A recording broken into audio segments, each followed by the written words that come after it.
ষড়ঋতুর দেশ বাংলাদেশে বজ্রপাত একটি প্রাণঘাতী প্রাকৃতিক দুর্যোগ। বিশ্বের মধ্যে এখানেই বজ্রপাতজনিত মৃত্যুর হার সবচেয়ে বেশি। এই অনাকাঙ্ক্ষিত মৃত্যুর মিছিল থামাতে সময় সময় নানান উদ্যোগ নেওয়া হয়েছে, কিন্তু সব চেষ্টা সত্ত্বেও থামানো যায়নি বজ্রপাতের করাল গ্রাস।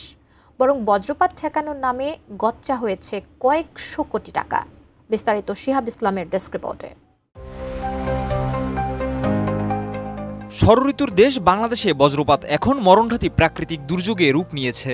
প্রতি বছর এপ্রিল থেকে জুন মাসে ঘটে বিশ্বের সবচেয়ে বেশি বজ্রপাতজনিত প্রাণহানি। গবেষণা বলছে এ সময়েই দেশের মোট বজ্রপাতের প্রায় ৭০% ঘটে। আর এই বজ্রাঘাতে প্রতি বছর মারা যাচ্ছেন শত শত মানুষ। তাপমাত্রা, জলীয় বাষ্প ও জলবায়ু পরিবর্তনের জটিল মিশ্রণে ভয়ঙ্কর হয়ে উঠছে বজ্রপাত।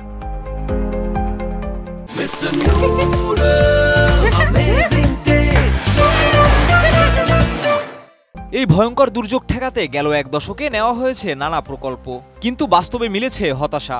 বাজেটের বরাদ্দের বড় অংশই গিয়েছে লোক দেখানো কর্মকাণ্ডে আর দুর্নীতির পেছনে, আর তাতেই গচ্ছা গেছে শত শত কোটি টাকা। ২০১৬ সালে তৎকালীন সরকার বজ্রপাতকে প্রাকৃতিক দুর্যোগ হিসেবে ঘোষণা দেয়। এরপর একের পর এক প্রকল্প গ্রহণ করা হয়। সবচেয়ে আলোচিত প্রকল্প ছিল তালগাছ লাগানোর উদ্যোগ। দুর্যোগ ব্যবস্থাপনা ও ত্রাণ মন্ত্রণালয়ের পক্ষ থেকে ঘোষণা আসে, বজ্রপাত ঠেকাতে তালগাছই ভরসা। কোটি তালের চারা লাগানোর পরিকল্পনা নেওয়া হয়, রোপণ করা হয় লাখ লাখ আটি ও চারা। কিন্তু কয়েক বছরের মধ্যেই প্রকল্পের কার্যকারিতা নিয়ে ওঠে প্রশ্ন। ২০২২ সালে দেখা যায় রোপণ করা অধিকাংশ চারা নষ্ট হয়ে গেছে। অনেক জায়গায় তো চারা গজায়নি পর্যন্ত। কোথাও কোথাও আটিরও হদিস নেই। শেষে সরকার স্বীকার করে প্রকল্পটি ভুল ছিল। সাবেক প্রতিমন্ত্রী এনামুর রহমান তখন বলেন, একটি তালগাছ বড় হতে সময় লাগে ৩০ থেকে ৪০ বছর। যত্নের অভাবে গাছগুলো মারা যাচ্ছে, তাই প্রকল্প বাতিল করা হয়েছে।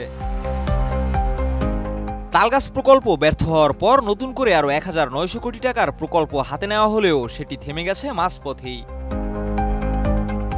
প্রকল্প বাস্তবায়নে সমন্বয়হীনতা, গবেষণাহীনতা এবং দুর্নীতি, এই ৩ কারণেই কার্যকর পদক্ষেপ নেওয়া যাচ্ছে না। তাতে প্রাণ বাঁচানোর বদলে বাড়ছে হতাশা। প্রশ্ন উঠছে, এই প্রকল্প কি মানুষের জীবন রক্ষার জন্য, না কারো আর্থিক লাভের জন্য? এই মুহূর্তে সবচেয়ে জরুরি প্রয়োজন বাস্তবসম্মত, বিজ্ঞান ভিত্তিক এবং স্থানীয়ভাবে কার্যকর উদ্যোগ, যা বজ্রপাতজনিত প্রাণহানি রোধে বাস্তব ফল দেবে। শিহাব ইসলাম, এটিএন নিউজ।